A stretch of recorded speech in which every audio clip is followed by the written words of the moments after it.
sambung syarahan kita tentang kehidupan ahli sufi. Ahli sufi adalah orang yang menerima takdir keseluruhannya. Dia menerima takdir keseluruhannya tanpa sungutan. Ya. Pertama ya, saya mau tanya kalian ya, Allah Maha Bijaksana enggak? Benar enggak? Dia Maha Bijaksana. Kalau dia Maha Bijaksana, tentu dia tidak boleh bikin kesalahan. Betul enggak? Semua perbuatan dia mesti the best, yang terbaik, karena dia yang Maha Bijaksana. Kalau ada perbuatan dia yang kurang daripada the best, dia tidak boleh jadi Tuhan. Pasti ada kekurangan.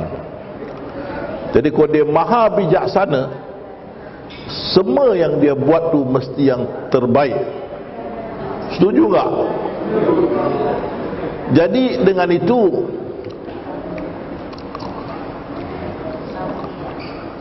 takdir yang dia buat untuk kita mesti terbaik tak?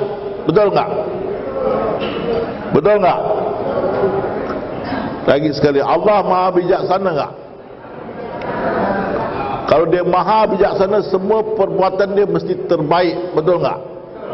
Kalau tak terbaik, dia enggak bisa jadi Tuhan yang Maha Bijaksana. Kalau dikata kamu pandai, kamu arkitek yang termasyhur, yang bijak, maka bangunan yang kamu bina enggak boleh ada masalah.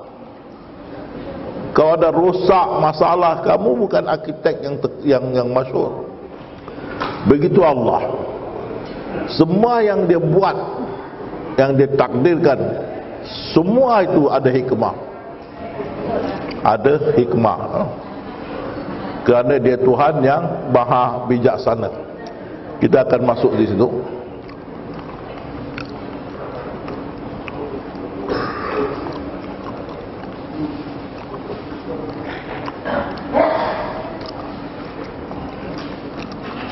Dan takdir itu mestilah sempurna kerana dia daripada Tuhan yang Maha Bijaksana. Kita luaran dulu, nanti kita akan masuk. Dan takdir itu teguh. Saya tanya kalian ya, kalau seorang itu adalah satu penjahit tailor yang terbaik, boleh tak pakaian yang dia buat itu, boleh tak dia terpaksa perbaiki? Boleh tak? Bodi yang terbaik, boleh ke tak boleh? Tidak boleh. Begitu Allah Maha Bijaksana, semua takdir yang dia buat terbaik. Kalau tak terbaik, dia bukan Tuhan kita. Ya, terbaik ya. Setuju ya? Di sini yang tidak masuk di akal. Kalau semua yang dia takdirkan terbaik kerana dia Maha Bijaksana, macam mana kamu boleh betulkan? Pernah dengar kita boleh perbaiki hidup kita, kita boleh ubah takdir. Kita boleh dari tak berjaya, kita boleh jadi berjaya, kita boleh usaha tukarkan takdir. Pernah dengar? Pernah dengar tak? Banyak ahli syariah mengatakan ini. Dan kamu mesti usaha baru Allah akan tolong kamu. Berarti kita bisa, bolehkah kita bisa ubah Allah punya plan induk? Bisa enggak bisa? Enggak bisa. Bukan saja dia bijaksana, kamu ubah plan induk sahabat kita Pak Aziz, akan kena pada anak dia. Pasal ada link, kena pada isteri dia, sahabat-sahabat dia. Satu saja. Macam mana kamu mau ubah? Ya, Allah buat sesuatu tu, banyak dia punya ini connection itu banyak. Tengoklah, kita nak berjumpa ini hari bukan senang. Pertama, mesti tak kita hidup? Mesti tak? Mesti tak kita sihat? Mesti tak kita bisa berjalan? Mesti tak mata bisa melihat? Telinga bisa mendengar? Mesti. Bangunan ni mesti ada, betul tak? Lampu mesti ada tak? Tak blackout ya? Aircon, AC mesti ada. Siapa yang memastikan ini? Mesti kita udah lahir, udah berumur begini, betul tak? Ya, untuk saya 70 tahun dulu saya sudah dilahirkan untuk jumpa ini hari. Betul tak? Ha? Seperti kalian juga, kalian dilahirkan boleh jadi 50 tahun dulu nak jumpa ini hari. Kau umur kalian udah 50 kan? Bukan senang. Ibu bapa saya mesti udah kahwin baru saya datang. Kalau dia tak kahwin, saya enggak ada. Susunan dia sungguh jauh. Kun semua siap. Kun semua siap. Susunan dia, connection dia kan. Macam mana kita mau ubah? Kalau kita boleh ubah takdir Allah, kita ini aku punya tahu, aku ubah tahu, kau tak tahu, aku ubah. Boleh tak? Tak bisa. Dan apa Rasulullah kata? Kau tidak boleh terima takdir, kau sedekah setinggi gunung Uhud pun Allah tidak terima, kerana kau belum beriman pada takdir. Itu satu.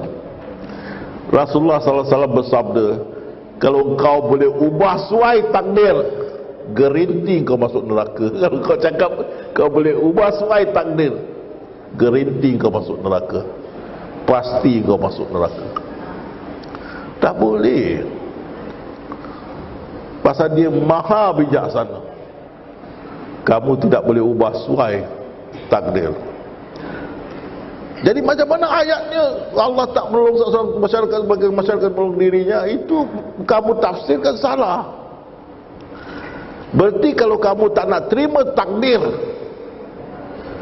Allah tidak akan kasih kamu di sebalik takdir itu nikmat, hikmah, pelajaran, pengadilan, pengajian, ilmu yang banyak di sebalik takdir itu yang kamu tidak terima. Kalau kamu terima, semua itu kamu dapat. Itu pasal bila terjadi gempa bumi, terjadi gunung meletup, terjadi tsunami, saintis barat turun dan dia dapat ilmu. Kita punya ulama dosa. Kita dapat dosa. Kita dapat dosa. Saintis barat dapat ilmunya, maka dia buat siren tsunami, dia jual kita billion dollars. Dia buat komputer mengukur gempa bumi, dia jual pada kita million dollar. Dia yang dapat pelajaran, bukan kita. Pasal dia tengok ujian Allah tu sebagai ikra, belajar, baca, belajar. Tapi kita lain, kira sebagai balak lah dan sebagainya. Saya dengar satu imam di masjid di Singapura hari Jumaat, ya Allah, angkatlah balak ini, corona virus daripada kami, ya Allah, lenyapkanlah. Saya fikir kalau Allah lenyapkan, macam mana kita mau belajar? Kamu faham?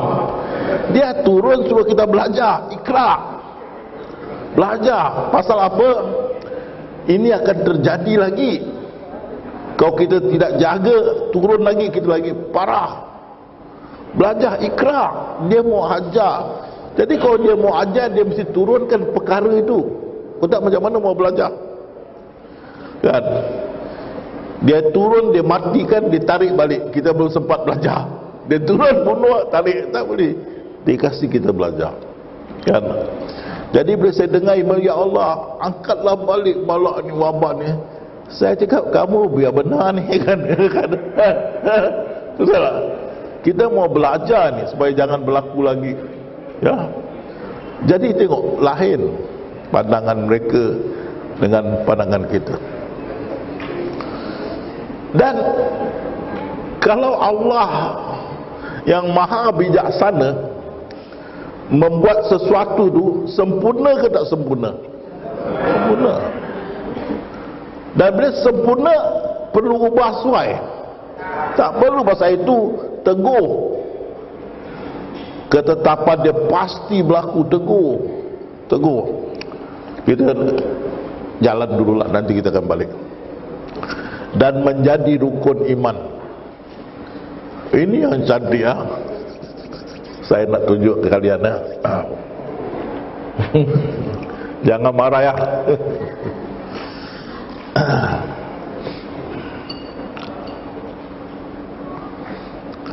Allah maha bijaksana, mesti dia maha mengetahui. Betul tak? Betul tak? Jangan pusing ya. Saya takut kamu pusing ya. Jangan pusing ya. Dia mesti maha bijaksana, dia mesti maha mengetahui. Betul tak? Betul tak? Kalau saya isap rokok sedap lah, Allah mesti tahu tak? Dia sudah rasa tak? Saya rasa sedap isap rokok, saya rasa sedap makan narkoba. Dia mesti rasa tak narkoba? Dia mesti tahu tak narkoba? Dia pun makan narkoba juga. Kamu mau jaga tu. Kalau dia tak makan, macam mana dia tahu? Kita boleh cakap, ya Allah, aku makan narkoba, engkau tak makan. Engkau ada satu kurang. Aku makan, engkau tak makan. Habis. Tapi kamu lupa ya, di sebalik kita siapa ya? Bukan kau yang melempar Muhammad. Dia boleh cakap, bukan kau yang makan Muhammad, yang makan aku. Nampak tu? Ya, yang makan.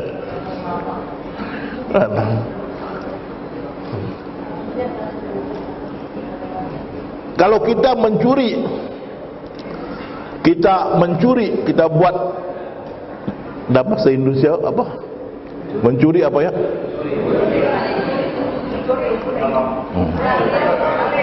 Maling ah. Maling. Kalau kita buat maling, Allah mesti buat maling juga. Kalau tidak, dia tak tahu. Berarti Allah pun buat jahat sama macam kita. Betul tak? Betul tak? Kalau dia tidak buat jahat, dia bukan Tuhan. Dia tidak tahu. Allah, engkau tahu yang baik aja, yang jahat kau tak tahu. Yang jahat pun dia mesti tahu. Itu pasal dia mengaku. Dalam rukun iman ke-6, yang baik dan jahat daripada siapa? Dia mengaku. Macam mana kita cakap dia tak buat? Kan? Dia berfirman, janganlah kamu makan babi. Ya. Cina makan babi enggak? Cina tahu tak makan babi? Allah tahu tak? Allah pun makan.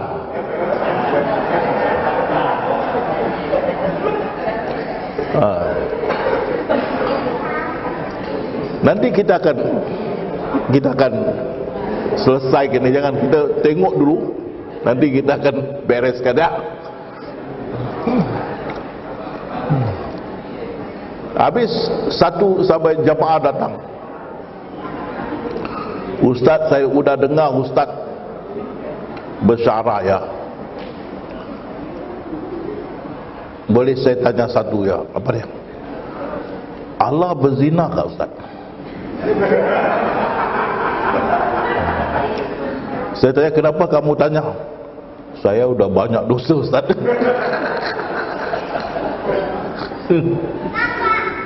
Kan? Kalau saya tahu, saya buat. Kalau dia tak buat, dia tak tahu, dia tak boleh jadi Tuhan. Betul tak? Betul lah. Jadi dia buatlah. Saya kata, ya, kalau tidak dia tak boleh jadi Tuhan. Kenapa?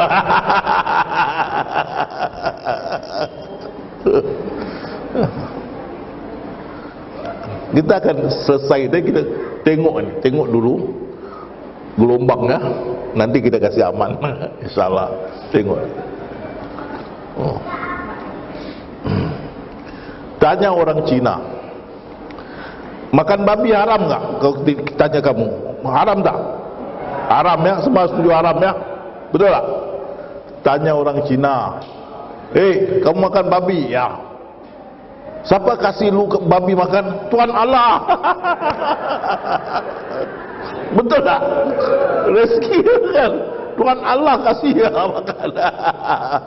Jadi ya Allah, kau cakap jangan makan, kau kasih dia makan. Habis kau nak hukum dia makan. Banyak masalah tu. Kalau kita mau tak jaga, kita tidak fasih tentang ini, kita bisa problem. Dan Rasulullah bersabda, setiap anak Adam lahir sudah ditentukan ahli neraka, ahli syurga, dan sudah dipermudahkan jalan masing-masing ke tujuannya. Orang kafir lahir kafir, hidup kafir, mati kafir, loh masuk neraka. Allah Ta'ala adil lah. Adil ke tak adil?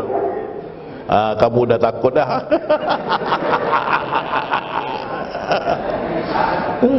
Itu pasal orang syariah enggak mau dakwah pada orang kafir.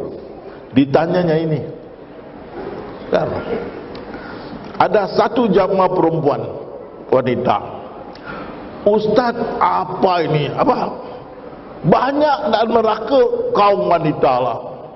Saya fed up tahu, saya tak mau jadi wanita. Kenapa tidak ditanya saya bila mau lahir mau jadi perempuan ke mau jadi lelaki ya? Dia benar ni, warau betul. Tidak ditanya, betul tak? Alih-alih lahir wanita, alih-alih lahir kaum Adam. Tapi ada yang lebih menyiksa, alih-alih lain, apa khabar bang? Nak pergi toilet mana satu?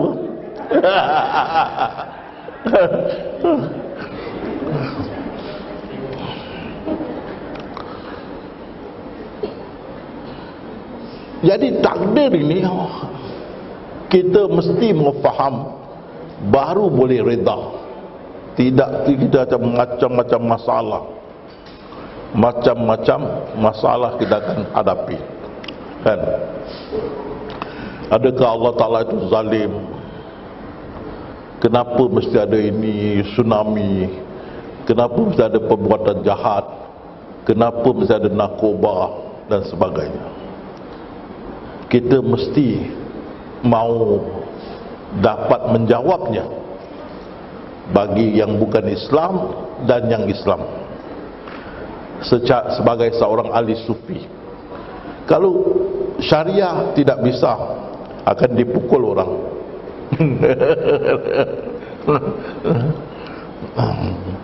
Atau kita pukul dia. Hukum tak boleh. Jadi sudah dapat itu pandangan secara luas, bebas. Kita akan masuk pada pengajaran ini. Kita boleh lihat pelan-pelan macam mana kita bisa menahankan kebesaran Allah. Jadi dia maha bijaksana. Dengan itu tidak luput dari pengetahuannya, walaupun sebesar zarah di bumi ataupun di apa terjadi di langit dan di antaranya, dia tahu. Tidak luput, kerana dia maha bijaksana lagi mengetahui. Semua perkara berlaku dia tahu, pasal zat dia meliputi semua. Takdir itu penuh dengan hikmah. Ini dia. Doa Allah, adakah kamu ingat aku buat ni sesuatu ini macam sebarangan ya, tak ada hikmah? Allah tanya. Semua ada hikmah, semua ada guna sebenarnya, semua ada faedah, semua ada kebaikan, ya, yang banyak, walaupun kamu benci, ya. Dan bagi kita lihat ni, mereka memikirkan tentang penciptaan langit dan bumi, dan mereka berkata, wahai Tuhan kami, tidaklah engkau jadikan benda-benda ni dengan sia-sia. Semua ada hikmah, kan? Saya ceritakan satu koboi, tu koboi, ya, yang naik kuda, ya. Satu hari dia punya tunang lari dengan koboi lain. Maka dia nangis. Dia cakap, kenapalah Tuhan, kenapa engkau benarkan aku punya tunang lari dengan lain orang? Nangis orang. Engkau kan maha mengetahui, kenapa engkau lepaskan dia lari dengan lain orang? Dalam 10 tahun selepas itu, tunang dia balik, udah bercerai dengan satu anak. Maka tunang dia masuk bandar, badannya jalan bersusah. Bila cowboy itu tengok, Tuhan, engkau betul-betul lah maha mengetahui.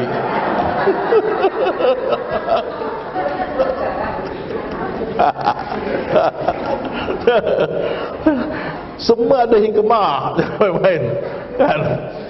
Saya waktu tu, saya teringat dia naik kuda, kali panas, padang pasir panas. Ya Tuhan, kalau begini kah, neraka lagi panas daripada ini, aku balik, aku makan mencari agama. Dia tak ada agama, cari agama. Jadi semua tu ada hikmah. Jadi bila kita tak mau terima takdir itu, Allah tidak akan tolong kita. Tidak akan tolong kita. Bila kita terima takdir itu, maka kita akan dapat banyak faedah di sebalik itu.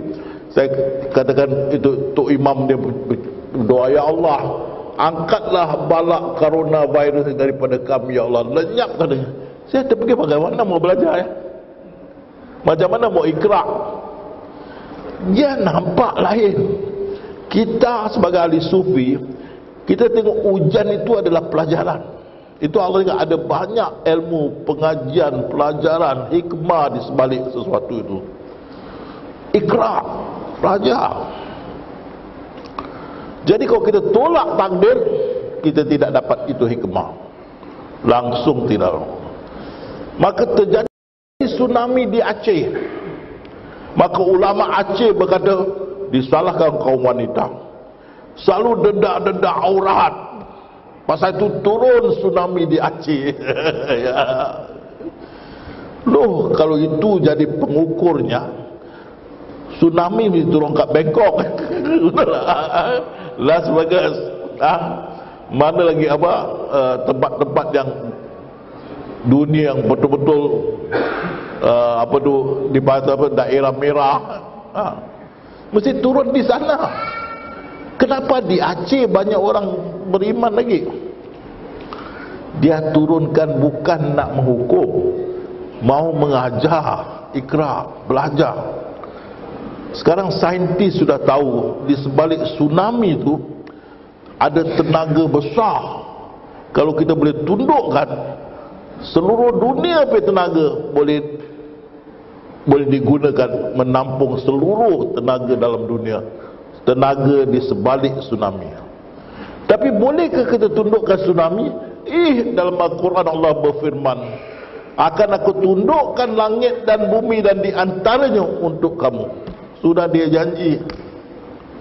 Kita dah tundukkan binatang, kita dah tundukkan gunung, sungai, lautan. Sekarang udara, kita bisa terbang pakai itu wingsuit, tahu tak? Macam tapai punya baju, tupai, tapai lah.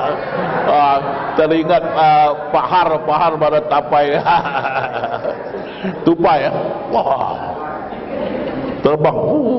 Ya, sekarang InsyaAllah satu hari dia bikin landing gear. Yalah.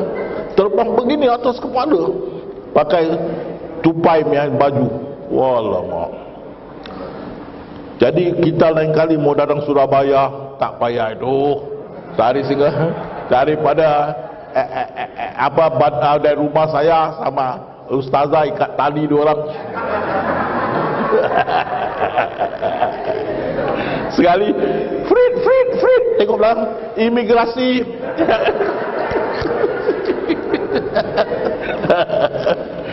Akan datang. Kita sudah banyak suatu tundukkan. InsyaAllah kita akan tundukkan tsunami, gempa bumi dan macam-macam lagi. Kita akan, pasal kita khalifah Allah SWT, kita akan ditundukkan ini semua.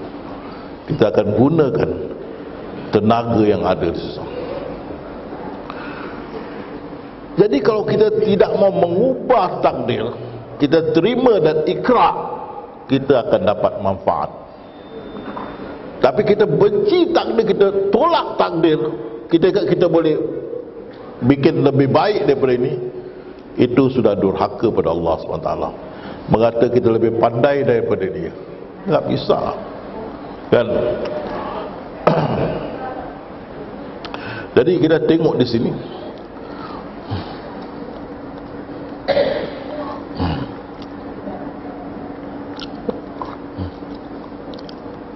ini pahaman Mu'tazilah. Dia mengatakan dia boleh menggunakan fikiran dia untuk mengubah takdir. Ini ditolak, tidak selari dengan sunnah Rasulullah dan para sahabat. Tidak diterima Mu'tazilah. Dan Rasulullah cakap, kalau kau fikir, kalau kau nyatakan kau boleh ubah takdir, berarti kita boleh elak sesuatu yang akan berlaku pada kita, atau kita boleh lakukan sesuatu yang tidak berlaku. Kalau kita boleh mengelakkan takdir, jika engkau mati dengan keyakinan ini, pasti engkau masuk neraka. Tak boleh, takdir tak boleh diubah kan? Dan takdir itu sempurna, kerana tidak satu pun Allah lupakan. Hebat. Kalian cuba fikir, Allah be catering. Hello, catering tahu catering, makan. Catering apa? Catering apa ya? Catering juga. Dia kasih makanan tau, seluruh bumi ya, cacing dalam tanah kan, kuman apa semua, makanan itu. Dan satu pun dia tak lupa. Wah, hebat betul. Kutu dalam rambut. Makanan masing-masing, makanannya tu ya, air, minum, udara, kasih. Hebat Allah SWT. Catering dah, pokok-pokok, burung-burung, haiwan, manusia, ikan, dia main catering. Hebat. Satu pun aku tidak lupakan, walaupun satu bakteria, satu kuman tidak dilupakan. Semua cukup. Macam mana kita mau ubah lebih plan induk? Tak boleh. Tak ada yang lebih kecil dan tidak boleh yang lebih besar daripada itu, melainkan semua sudah tertulis dalam Lauh Mahfuz. Jadi dia takdir itu sempurna. Kerana itu teguh, ketetapan dia pasti berlaku, tak boleh elak. Rencana ku teguh, tiada perubahan. Itu pasal saintis sendiri mengaku hidup kita terikat dengan peraturan-peraturan yang sedia ada. Kebebasan memilih hanya satu hayalan. Saya tunjuk juga, ini saintis pun bagus lah, saya tunjuk juga. Kamu masuk tadi, ya, dari pintu ya. Kamu nampak kerusi ya. Kamu duduk ke kamu berdiri atas kerusi? Apa dia? Ini satu peraturan yang tak tertulis, kan? Bila kamu masuk sini lampu gelap, apa kamu bikin? On, tidak tertulis, kan? Ya. Dan bila belakang tu ada kopi, ada makanan, bila habis ini syarahan, kamu pergi belakang untuk apa ya? Makan atau minum? Tak payah tertulis, betul tak? Sudah diatur. Itu saja, semua tu sudah ada dia punya prinsip. Kita hanya jumpa saja. Kamu balik rumah menerusi tingkap ke menerusi pintu? Pintu kan? Ada tertulis mesti masuk dari pintu? Tak ada. Kamu ada kuda, kamu naik kuda atau kuda naik kamu?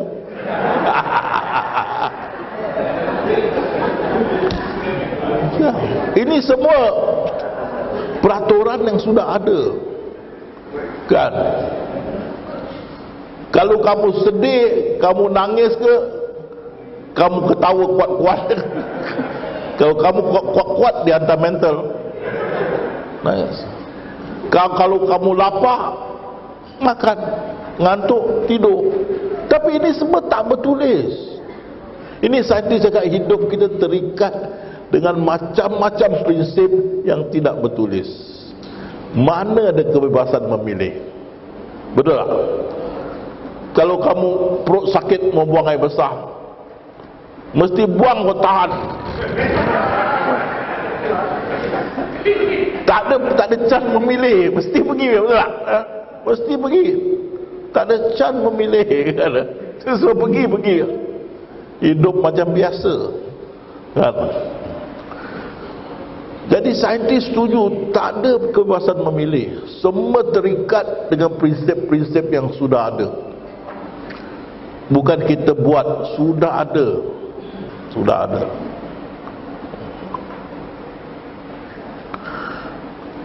Dan menerima segala ketetapan Allah itu sudah menjadi rukun iman.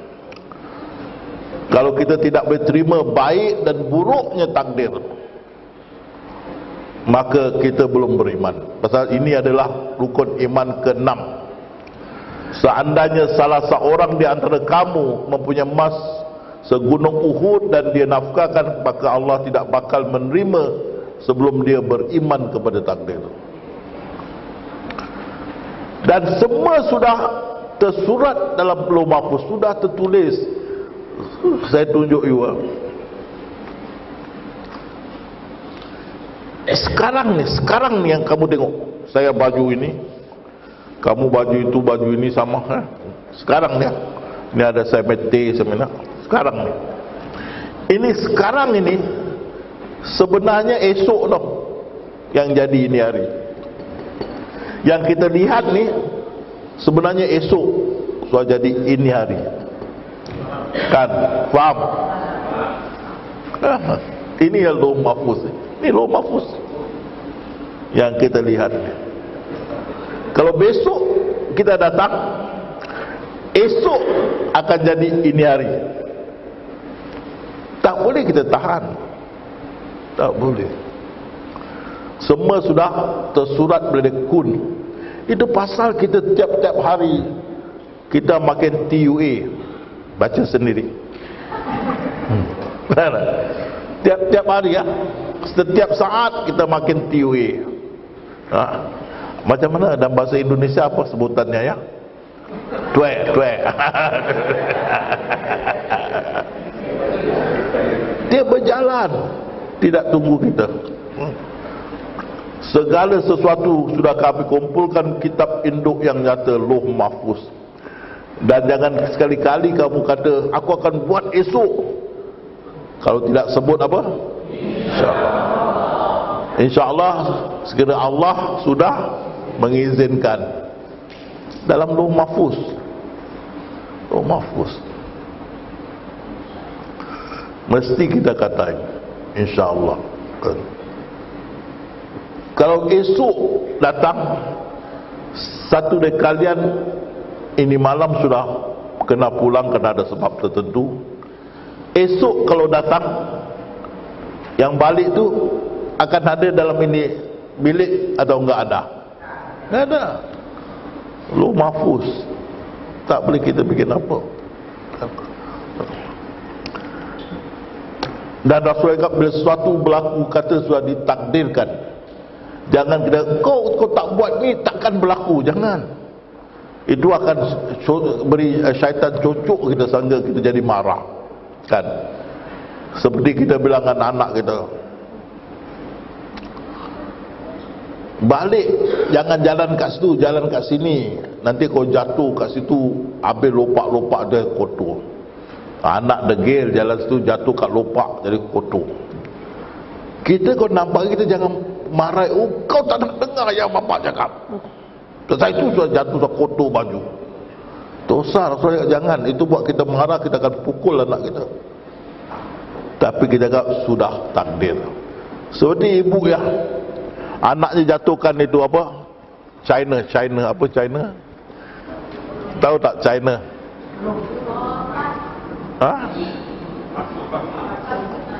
Itu apa pelit apa? Pinggan China. Ini bateri China juga. Jangan marah China tu brand mau pakai bateri.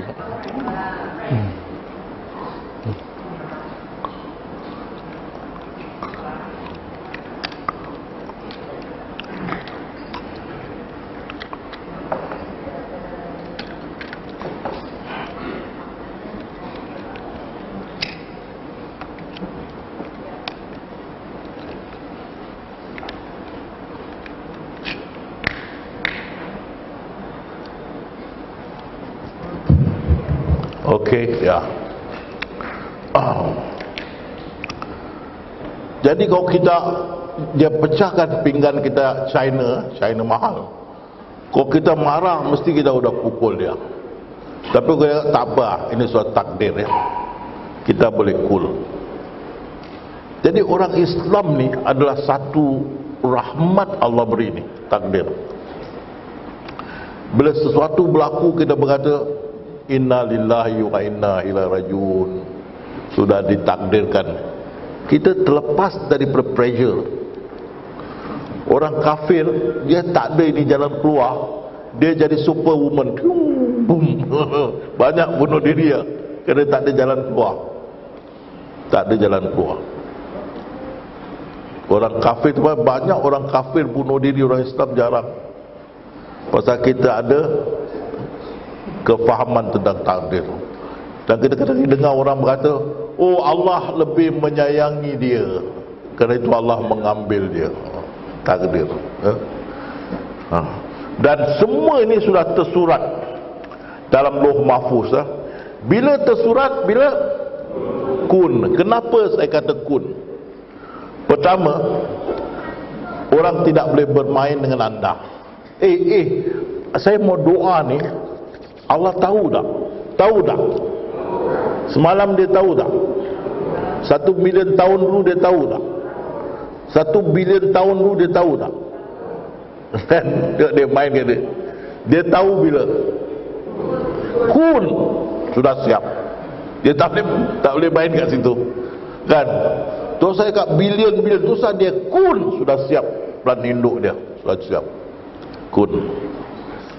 Ingat ya, ini bila siap pelan induknya, bila kun, ketika dia bermain kat sini, mau jaga, kan?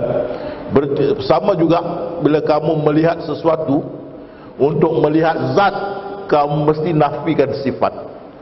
Kalau kamu tak nafikan sifat, kamu tidak boleh nampak zat, kerana mereka akan tunjuk pada najis, itu pun zat. Faham? Maka kamu kata, selagi kamu nampak zat, kamu buta, nampak najis, kamu masih buta. Untuk nampak zat, kamu mesti nafikan sifat itu, najis itu, baru zat. Faham? Sama juga ini, bila Allah tahu kun, dia tahu, ya. Itu pasal dia hanya menyatakan kepadanya jadilah, lalu jadilah dia, kan? Kamu tengok ni, dia mengatakan kepadanya, N tu boleh jadi besar, boleh jadi kecil. Kalau N itu besar, kepada siapa? Kepadanya. Dan N itu besar kepada siapa? Pada diri dia sendiri tu. Jadilah, lalu jadilah dia. Tapi bila firman kun sudah terjadi, dan ada sudah berlaku dan ada belum berlaku. Tiada satu bencana menimpa di bumi ini dan pada dirimu, melainkan telah tertulis dalam kitab sebelum kami ciptakan. Berarti kalau esok kamu tidak bisa datang, sudah tertulis ke belum tertulis? Sudah tertulis. Esok datang, diciptakan, kamu tidak akan datang. Atau dizahirkan, kamu tidak akan datang. Sesuatu sudah ditulis, berjalan macam apa tu, masa seperti ini. Bag ini apa dipanggil, conveyor belt. Kamu tengok ini satu contoh ya. Selasa hari Isnin, nampak kanak-kanak itu sakit ya. Berarti hari ini Selasa ya, bukan hari Senin. Selasa hari ini nampak kanak-kanak itu sakit. Ini hari Selasa lah, contoh lah. Hari Rabu dah berlaku belum? Khamis dah berlaku belum? Jumaat dah berlaku belum?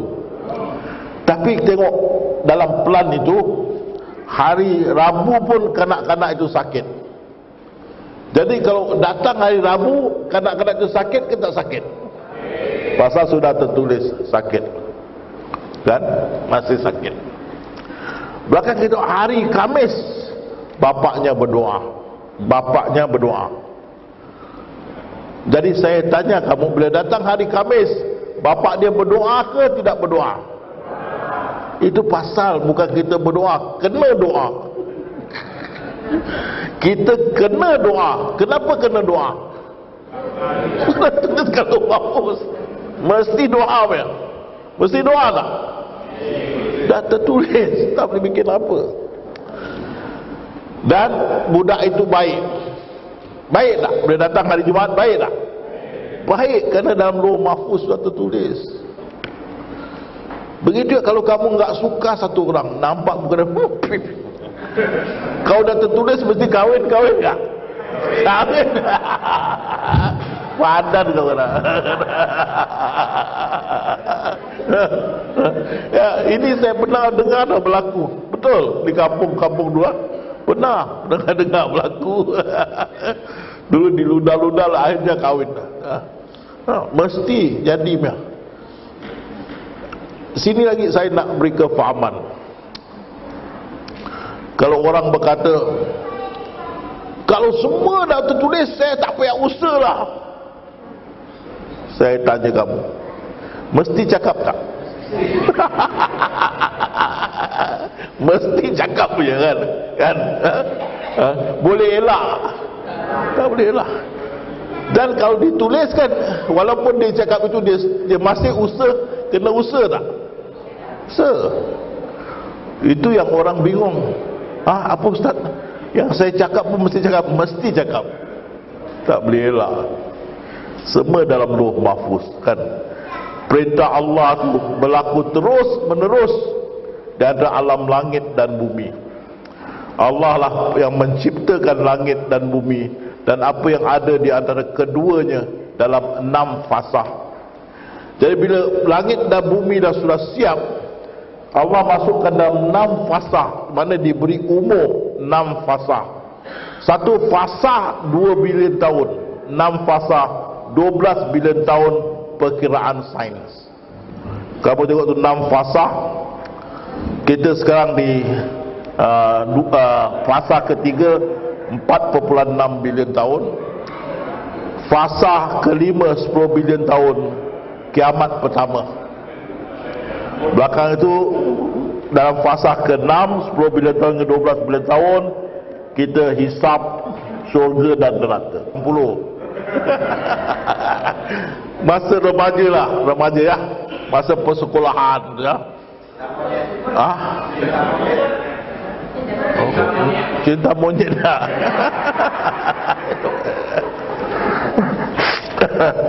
Cinta monyet tak?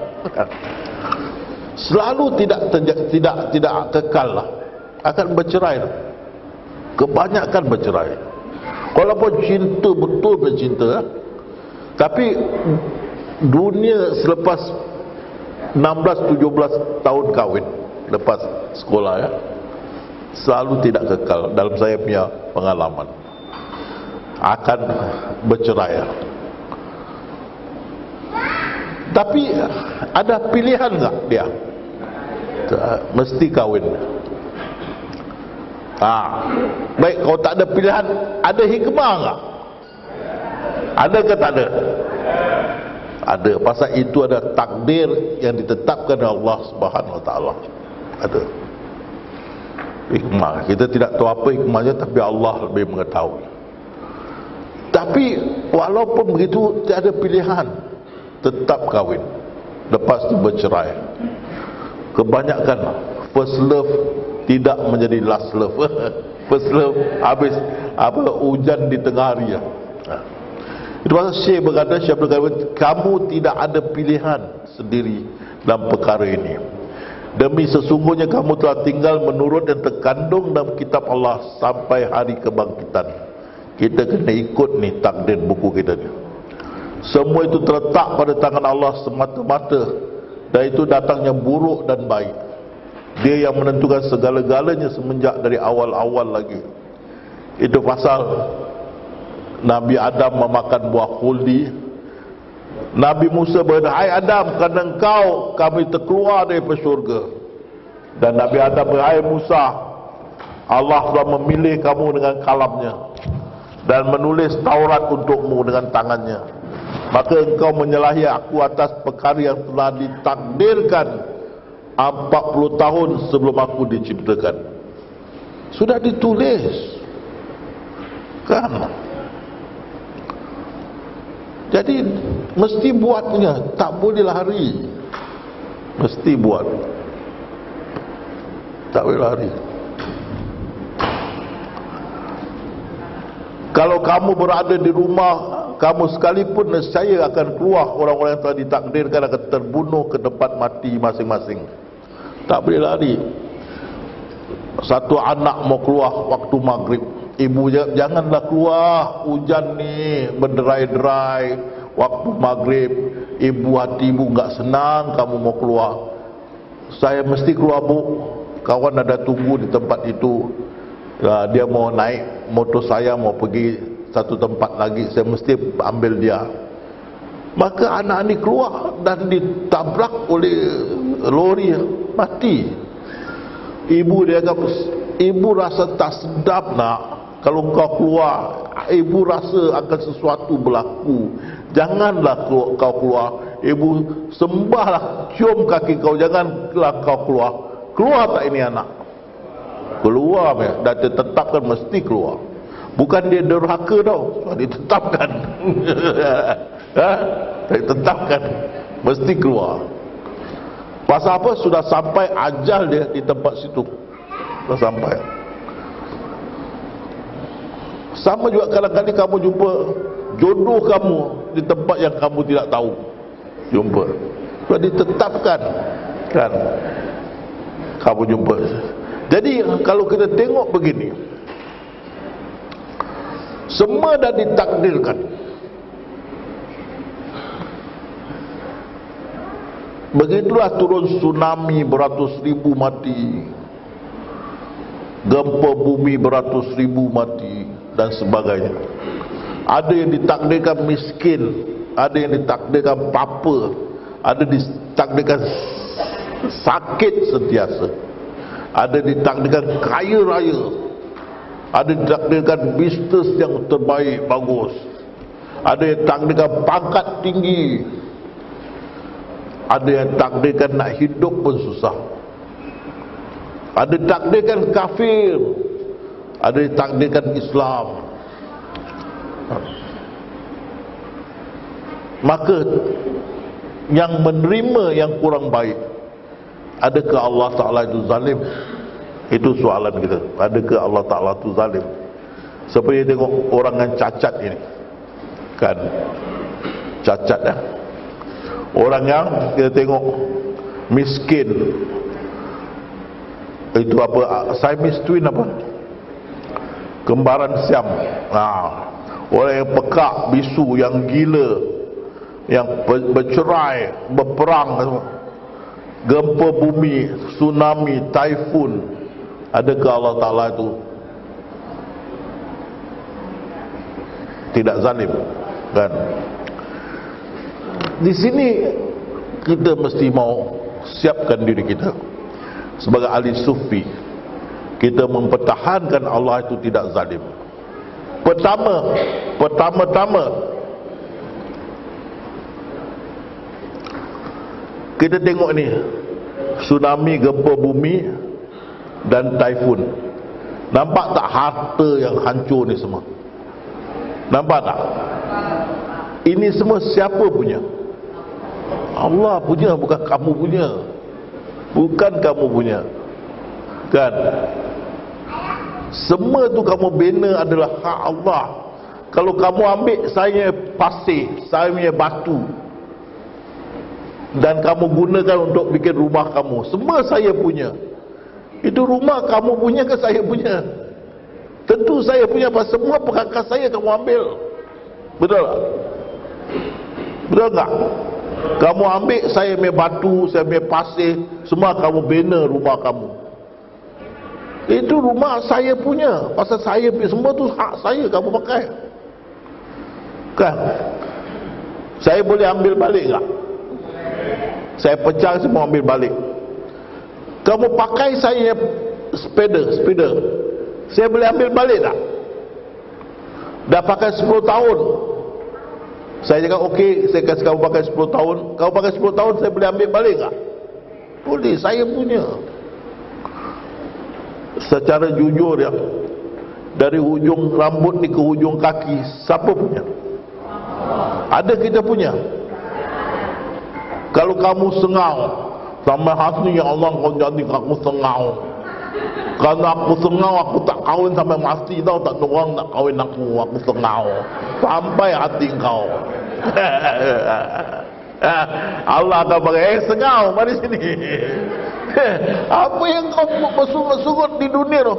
Habis kau jadi aku sengau, tak ada orang nak kahwin dengan aku. Habis aku mati, andar tu tau, sedih tau. Maka Allah berkata, sengau, hidung itu kau punya ke aku punya? Siapa punya? Sengau punya ke Allah punya? Boleh dia sengaukan hak dia, boleh tak? Kaki tu siapa punya? Boleh dia pincangkan? Mata tu siapa punya? Boleh dia butakan? Telinga siapa punya? Boleh dia pekakkan? Apa yang kita bersyukur? Apa yang dia zalim? Tak ada satu yang kita punya. Faham? Satu jawapan. Kalau kita, orang kata Allah tu zalim kan, mana yang kau punya, mana yang Allah punya nikmat yang kau nafikan? Fa bi ayyi rabbikumah mana nikmat aku kau nafikan? Kan? Lalu, dan kepunyaan Allah lah apa yang gaib di langit dan di bumi, dan kepadanya lah dikembalikan. Sekiranya ada di langit dan di bumi Tuhan selain itu, akan jadi rosak binasa. Mana nikmatku yang kau ragukan? Kan? Segala-gala milik Allah. Kita tak mempunyai apa-apa. Kepunyaan mutlak Allah, tiada dia kongsikan milik dengan sesiapa. Sahabat bertanya, Rasulullah, aku ada kopi dan air putih dan kurma, ini pun kena hisap, kena. Itu hak Allah juga, kan? Semua yang dijadikan adalah kepunyaan mutlak Tuhan, tiada siapa kongsi milik. Mana nikmatku kau nafikan? Kan? Mana nikmat? Syekh Abdul Qadir berkata, orang yang zalim itu adalah yang mengganggu kepunyaan orang lain tanpa keizinan. Allah mengganggu siapa punya? Tak. Kalau dimatikan orang yang kita sayangi. Bisa enggak? Boleh ke tak boleh? Itu orang yang kita sayang tu, hak kita ke hak Allah? Dari ujung kaki ke ujung kepala dia, Allah punya. Macam mana kita kata dia zalim? Sampai hati, ya Allah. Lain orang beristeri kau tak ambil, aku beristeri kau ambil, sampai hati.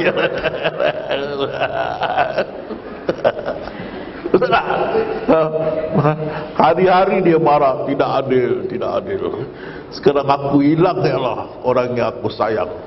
Selera aku pun hilang. Badan aku sudah makin kurus. Tidak adil, tidak adil. Laka hari Allah, kurus mari sini. Apa tak adil, tak adil, tak adil. Habis kau ambil isteri aku yang aku sayang.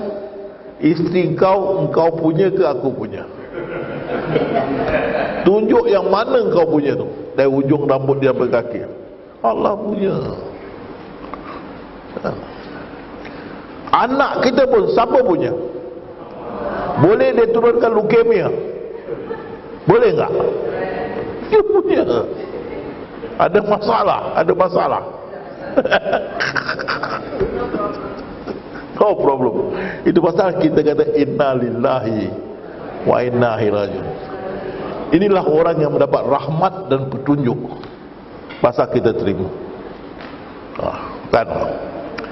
Semua itu adalah hak Allah Subhanahu wa taala. Itu satu jawapan. Ingat ya. Bila kata Allah itu zalim, mana yang kau punya Allah zalimkan. Kan? Kedua, semua adalah zat Allah dalam penzahiran. Ya. Zat yang zahir dan yang batin. Sifat wujud ini tidak lain selain zatnya. Segala hakikat di alam semesta yang kita lihat dan kita saksikan, semuanya adalah limpahan daripada satu hakikat teragung, yaitu hakikat zatullah azza wa jalla. Kan? Jadi bila kita nafikan, tengok ya, saya nafikan sifat kaum Hawa, saya nafikan sifat kaum Adam. Apa yang kamu lihat? Zat berjantina tak? Tak ada. Zat. Jadi kita ni adalah zat berupa kita. Itu pasal Imam Ghazali kata, kau kenal Tuhan kau kenal diri kau tak wujud. Tidak wujud. Kita tidak wujud. Zat dia berupa kita. Cawan wujud ke atau gelas berupa cawan?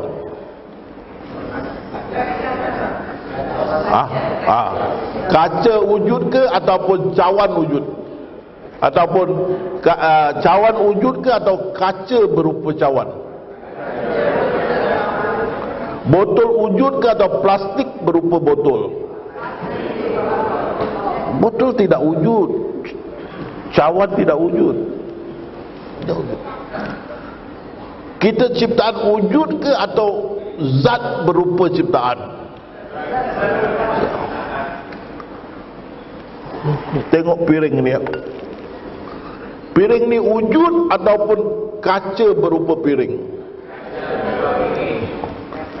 Kita tidak buta lagi, kita sudah faham. Jadi apa pun berlaku, itu zat dia. Itu zat dia. Kan? Itu pasal dikata semua ini adalah zat dia. Semua adalah zat dia. Kamu nanti keluar sini, tengok di luar, nafikan sifat, kamu akan lihat zat sejauh mata memandang. Zat meliputi. Boleh nafikan zat.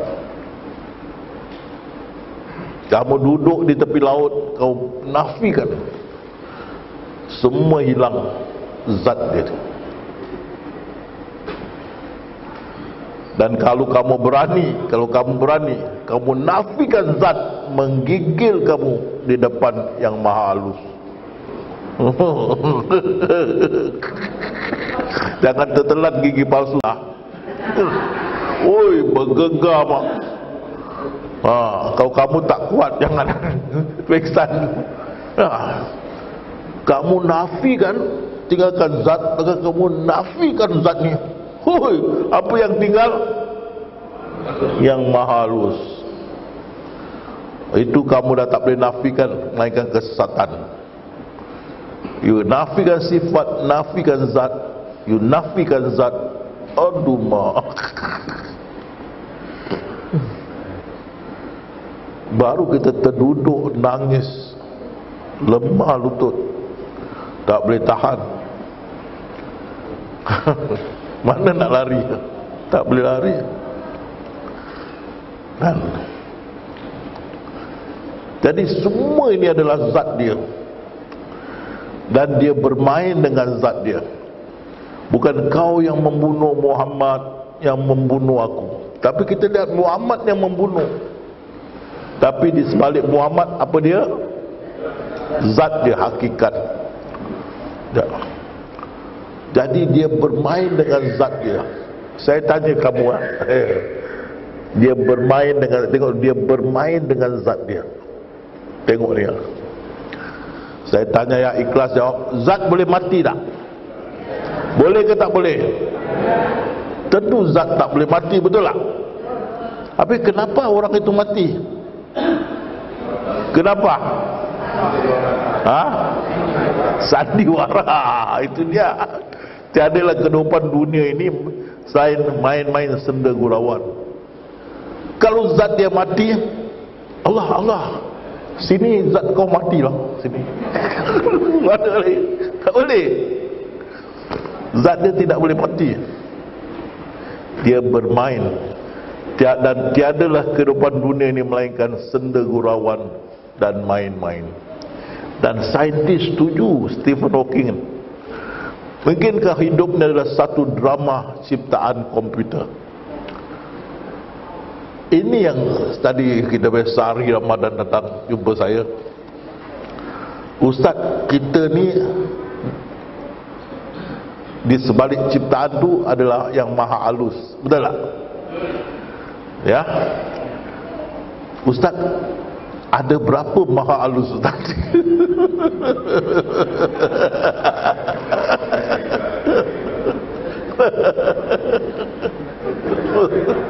Saya pun tak tahu. Tapi dulu kalau kamu dengar saya bersyarahan, saya pakai CD. CD apa panggil lah? Itu yang main lagu kan. Jadi kita ni, kita punya dunia ni satu CD. Berapa CD Allah ada saya tak tahu. Boring ni cerita dia. Mabik lain. Itu yang mana sehari tak nampak dia. Tu dia tanya berapa maha halus, saya tak tahu. Mungkin sini satu, sini satu, sini satu, sini satu. Ya, tidak tahu.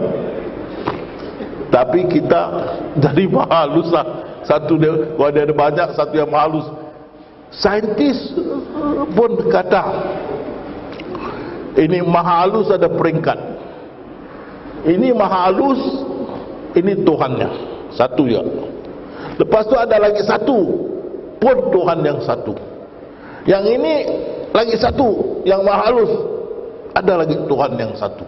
Setiap maha halus tu ada Tuhan yang satu. Dan syariah dan sebagainya tertentu. Kamu baca sains, very interesting itu. Ya? Kamu itulah, bacalah. Jadi berapa maha halus saya tak tahulah. Manusia tidak wujud. Dan ini bukan saya cakap tahu. Jangan cakap, saya cakap. Hujatul Islam Imam Ghazali, bila saya beri ini, ada jamaah cakap, Ustaz kasih rujukan. Saya kasih bersyariah, Ihya Ulumuddin, buku keempat. Tengok, dia kata orang, ini buku ketujuh, orang yang mengenal dirinya dan mengenal Tuhannya, nescaya sudah pasti dia mengenal bahawa ia tiada mempunyai wujud bagi dirinya. Tidak wujud. Saya tanya, Cawan wujud ke kaca wujud? Betul ya? Botol wujud ke plastik wujud? Kita wujud ke zat wujud?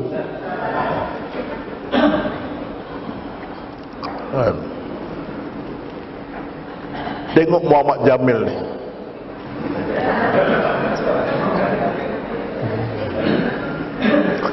Kamu tengok betul-betul apa sebenarnya itu? Apa itu? Plastising. Plastising. Kan? Dibuat muka MJ. Kan? Kalau ini berjoget, MJ berjoget ke plastising? Plastising. Rupa MJ tapi plastising yang joget. Kalau bukan plastising, zat. MJ joget ke apa tu yang gostan-gostan? Moonwalking. Dia moonwalking ke zat moonwalking? Zat.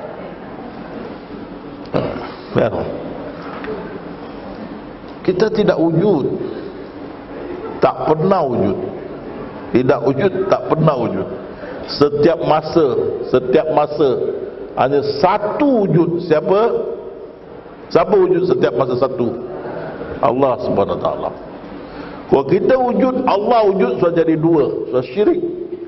Bagi ahli sufi, kita mengatakan itu syirik. Kalau kita mengatakan kita wujud, syirik. Bagi ahli sufi, setiap masa bagi ahli sufi satu saja wujud, Allah Subhanahu Wa Taala. Kan? Kita ni hanyalah zat dia, zat. Yang wujud semua tu adalah dia. Bila dinafikan zat itu, yang tinggal yang maha halus. Yang maha halus balik kepada dia, dan yang tinggal Allah saja. Jadi bila datang kiamat, sifat akan hilang, zat akan hilang. Yang maha halus balik semula keadaan asal, yang bekas itu hilang, balik asal Allah semula. Dah tak ada bekas lagi.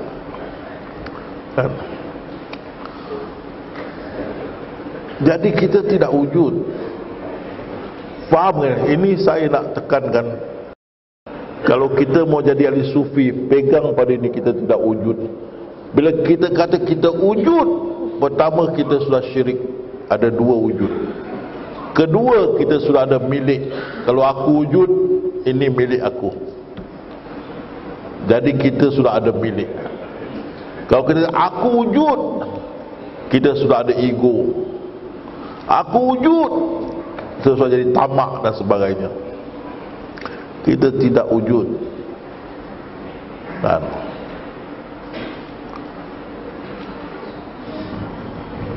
saya tambah sikit, ingat ni saya beri penjelasan. Mu'tazilah berkata, dia berkata aku wujud dan aku boleh ubah keadaanku dengan menggunakan akal fikiranku. Mu'tazilah. Jabariyah berkata aku wujud tapi la haula wala quwata illa billah. Langsung tidak aku dapat mengubahkan hidupku. Tidak ada daya dan upaya untuk mengubahkan hidupku. Tapi Mu'tazilah boleh menggunakan mindah, boleh ubah hidup. Jabariyah kata aku tak ada kuasa untuk mengubahkan hidupku. Tapi Jabariyah, Mu'tazilah kata ada kuasa. Jabariyah kata tak ada kuasa. Aku wujud dan tak ada kuasa mengubah hidupku. Asy'ariyah kadang-kali berkuasa, kadang-kali tak berkuasa. Dia duduk di tengah. Aku wujud, kadang-kali aku berkuasa mengubah hidupku, kadang-kali tidak berkuasa. Tengok Mu'tazilah, Jabariyah, Asy'ariyah. Makrifat, apa jawapan kita? Tak wujud. Tak ada soal ada power, tak ada power, tak wujud. Tak wujud. Jadi tak ada soal power, tak ada, tak wujud terus.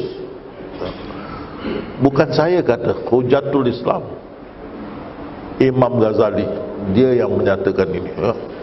Saya setujulah. Jadi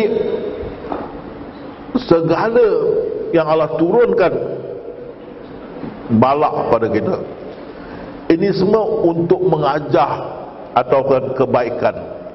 Itu dibaca dia, kita bacalah atau belajarlah kan. Dia mengajar kepada manusia apa yang tidak diketahuinya. Dia ajar. Kalau dia tidak ajar, maka kita banyak yang kita tidak tahu.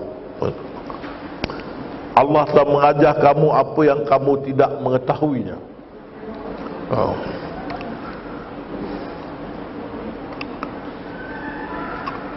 Tengok, saintis baru tahu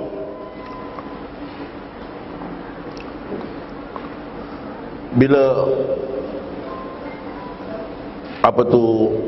bintang-bintang meletup, ada power yang sangat besar terlepas. Kalau kita boleh dapat kontrol, kita akan dapat uraikan tenaga dunia. Juga saintis dapat tahu ini apa panggilan dalam mana? Cowok. Nanti cewek, cowok. Ini jadi apa ini? Ini apa? Cewek, jadi apa? Cowok. Nanti ni cewek, cowok. Ini cowok.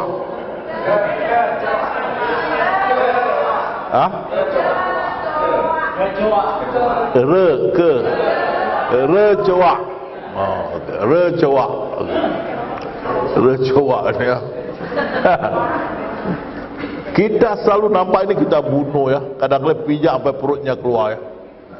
Tapi saintis berkata, inilah lipas yang bunuh kuman-kuman yang berbahaya dalam kita punya dapur atau dalam rumah kita, yang menyelamatkan kita. Inilah lipas-lipasnya. Dikatakan kaedah antibiotik yang kuat terdapat dalam otak lipas dan kumbang, dapat membunuh lebih dari 90% bakteria penceroboh yang sangat membahaya kepada manusia, termasuk itu baca sendirilah.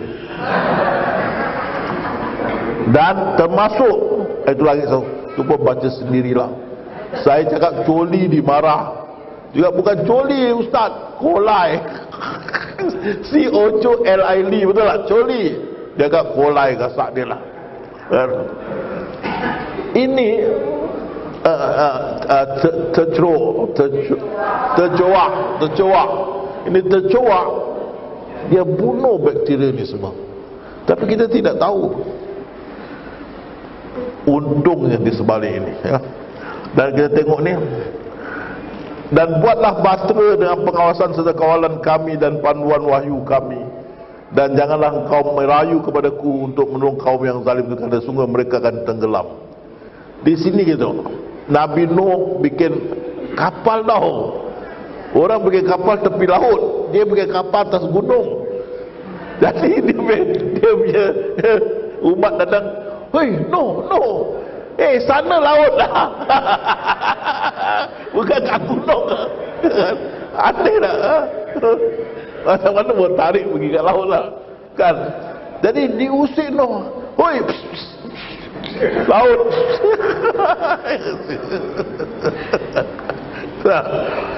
Tapi Nabi Nuh bikin lah. Dia tengok, tak jalan, cakap pun tak jalan. Maka semua datang, dibuangnya najis ke situ. Nabi Nuh berhenti. Kali Allah menjadikan satu daripada mereka yang ada sakit kulit jatuh kena najis terus baik. Wah, semua datang kutip balik. Dengan air-air yang basuh pun kutip balik. Allah memberi pelajaran. Bila terakhir air, habis kan. Jadi dia mengajar kita sesuatu yang kita tidak tahu. Jadi umat Nabi Nuh tidak tahu yang air akan naik sampai begitu, tidak tahu. Anak dia pun tidak tahu, isteri dia pun tidak tahu begitu. Dan Nabi Nuh pun membuat batra itu, dan tiap-tiap kali sepuak dari kaumnya melalui tempat itu mengejek-ngejek. Apa itu? Laut-laut. Bukan sini, atas gunung. Jika kamu memandang kami bodoh kerana buat batra ini ke atas gunung, maka sungguh kami juga memandang kamu bodoh kerana keingkaran kamu sebagai ejekan kamu. Jadi di sini kita tak tahu apa yang Allah peruntukkan untuk kita, ya? Maka tidak sama orang yang tahu dan yang tidak. Jadi saya tanya kalian, boleh terima takdir? Boleh ke tak boleh? Semuanya? Tak mau ubah? Betul? Ikhlas cakap tak mau ubah? Setuju ini yang terbaik bagi kita? Setuju yang dia buat atas haknya 100%? Betul tak? Setuju yang ini semua adalah zat dia, kita tidak wujud? Setuju tak? Jadi tidak sama orang yang tahu dan orang yang tidak tahu. Kalau semua hak Allah, mau kita menyerahkannya kembali, mau enggak? Itu pasal apa berlaku kita kata apa ya? Inna lillahi wa inna ilaihi. Dan maknanya apa? Daripada Allah kembali kepada kita, kasih balik. Kita reda tak diambil balik dia punya? Reda enggak reda? Jadi keredaan ni sesungguhnya dia telah memikirkan dan menetapkan. Celakalah dia. Jangan kita fikir, jangan kita menetapkan. Bagaimana dia menetapkan, kemudian celaka dia bagaimana dia menetapkan. Jangan. Hak dia, kasih balik. Rasulullah kata tidak seseorang itu masuk ke syurga dengan amalannya, tetapi dengan keredaan Allah Subhanahu wa taala. Tahu? Jangan jadi ustaz 100. Saya cerita you tentang ustaz 100. Kan? Itu pasal mesti mau reda, tak reda jadi ustaz 100. Orang ni sudah bunuh 99 orang. Belakang dia jumpa satu ustaz, dia mau tobat. Ustaznya, apa dosa kau? Saya sudah bunuh 99 orang. Sekarang saya mau tobat. Ustaz ni cakap, wah begini banyak kau bunuh, tentu kau punya tobat tidak akan diterima. Maka dia genapkan 100. Itu ustaz 100. Kamu semua jangan jadi ustaz 100 ya. Dia pergi lihat satu ustaz mau tobat. Ustaz kata, apa dosa kau? Aku sudah bunuh 99. Aku jumpa itu ustaz, dia cakap enggak bisa, aku jadikan 100. Yang ini cakap, kalau aku yang enggak bisa 101 ni kan. Jadi dia bisa mencari jalan. Dia kata, oh aku enggak bijak. Kau pergi lihat satu ustaz itu, dia lagi bijak. Bagus tak dia ya? Jadi betul tak? Betul. Okey, jadi dia turun, dia jalan, dia jatuh mati. Maka malaikat syurga datang, kata, ini aku punya. Malaikat neraka kata, ini aku punya. Allah suruh ukur. Dekat dengan syurga. Dia masuk syurga. Saya tanya kamu, dia masuk syurga, dia bunuh 100 orang ke dia masuk syurga kenapa? Dia mau apa ya? Dia jalan untuk apa ya? Dia mau tobat. Itu yang Allah rida. Dia mau tobat, Allah ampunkan dosa dia. Jadi kalau dia masuk syurga, ini amalan apa yang masuk syurga? Bunuh 100 orang lah. Apa amalan dia? Dia tak ada amalan, tapi dia masuk dengan keridaan Allah SWT. Juga satu perempuan sudah ada umur, dia pelacur. Sini pelacur juga ya? Sama ya? Pelacur. Sudah dekat 50 tahun. Jadi satu hari dia nampak anjing mau mati haus, kehausan. Dia ambil kasutnya, isikan air, diberi anjing itu minum sehingga anjing itu segar, selamat dan tidak mati. Karena itu Allah mengampunkan dosa dia. Ahli jannah. Kalau dia masuk syurga, kita tahan. Puan-puan tunggu. Apa amalan masuk syurga ni? Dia tengok kiri kanan, melacur lah. Apa dia punya amalan? Melacur. Tapi dia masuk syurga kerana apa? Dia kasih anjing yang nak mati minum dahaga, dia kasih minum, kan? Jadi keredaan bukan amalan. Untuk mendapat keredaan, kita mesti reda kepada Allah juga. Apa ketetapan dia, kita reda. Lagi ini semua hak dia, ini zat dia, dia punya. Kenapa kita mesti melawan? Jadi apakah orang yang mengikuti keredaan sama dengan orang yang kembali bawa kemurkaan? Lain. Maka mereka kembali dengan nikmat dan karunia besar daripada Allah. Mereka mengikuti keredaan Allah. Itu pasal, hai jiwa-jiwa yang tenang, kembalilah kepada Tuhanmu dengan hati yang puas lagi diredai. Bila kita tidak bergaduh dengan Allah SWT, kita reda apa juga berlaku, kita kata inna lillahi wa inna ilaihi rajiun. Dia punya hak dia, dia boleh sukalah. Kita reda, maka kita tenang. Satu dari yang buat ahli sufi ni tenang, kerana dia bisa menerima takdir dan reda akan takdir itu. Maka hatinya menjadi puas lagi diredai. Masuklah dalam jemaah hamba-hambaku dan masuklah ke syurgaku. Balasan bagi mereka di sisi Tuhan mereka yang syurga Aden, yang mengalir di bawahnya sungai-sungai, maka kekallah di dalam selama-lamanya. Ada selama-lamanya, kan? Ya? Tapi kalau untuk suratul Hud, selagi ada langit dan bumi, syurga itu, Allah reda terhadap mereka dan mereka reda kepadanya. Kamu tengok, masuk syurga yang mengalir di bawahnya sungai-sungai. Kalau dah ikut sains, kalau ada sungai mesti ada laut. Pasal sungai turun ke laut. Ya. Jadi ada air pasang, air surut, wallahu a'lam bishawab. Dan kita reda dan kita menyerah. Penyerahan itu pasal ya Muhammad, naklah kau pertama-tama menyerah diri. Saya tanya kalian, ya, kalau kalian tumpang di rumah saya, misal kata 1 tahun, belakang saya kata, ya saya mau ambil balik, saya punya rumah, kalian beri balik enggak? Kasih balik rumah saya enggak? Kasih balik, pasal hak saya. Begitu kita menyerah pada Allah, ini semua hak dia.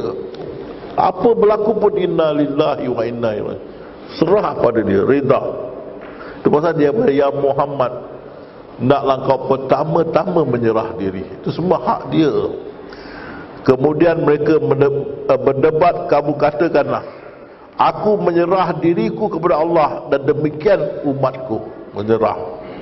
Dan kita tengok juga sahabat-sahabat Rasulullah pun menyerah pada Allah.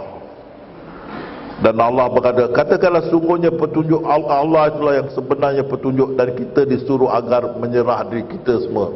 Menyerah. Mau menyerah enggak? Akui tak semua hak dia? Mengaku enggak? Ada kita punya, wah, kalau ada kita punya, kita dah jadi Tuhan. Tak boleh. Jadi itulah Islam. Apa makna Islam? Islam adalah penerimaan sepenuhnya akan takdir Allah. Pada hari ini telah kusempurnakan untuk kamu agamamu, dan telah kucukupkan kepadamu nikmatku, dan telah kuredai Islam itu jadi agama bagimu. Ini yang buat Sayyidina Abu Bakar nangis. Dia lari ke rumah, sahabat datang, kenapa kau nangis?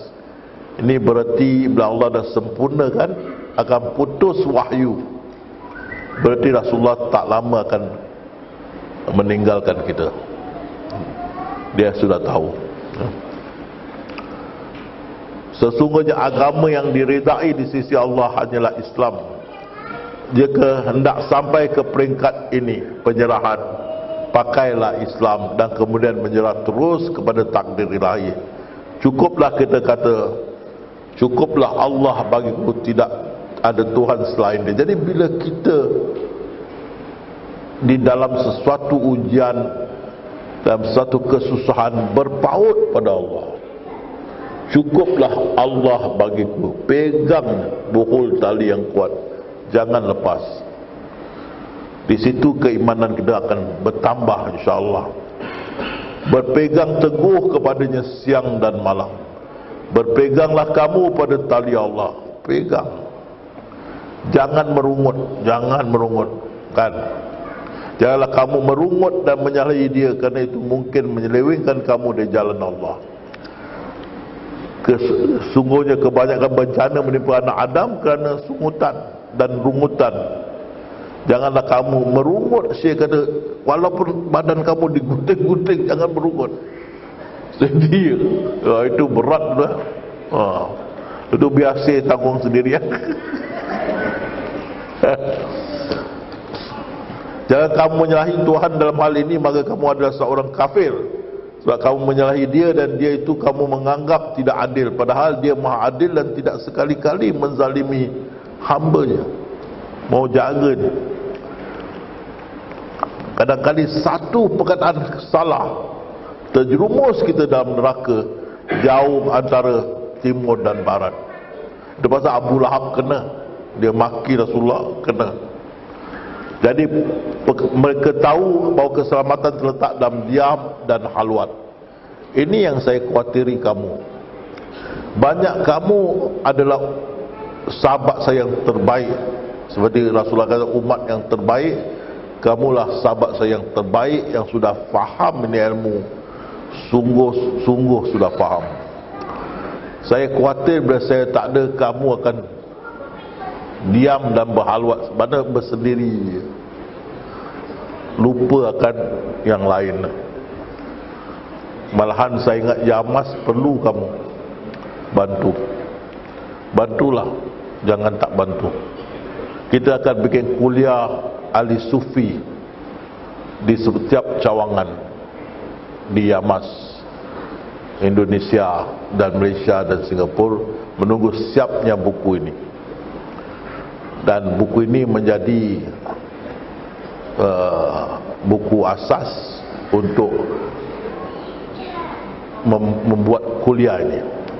Kita akan beri sijil ahli sufi, akui kamu adalah sufi, dan kita akan beri lesen untuk sesiapa yang kita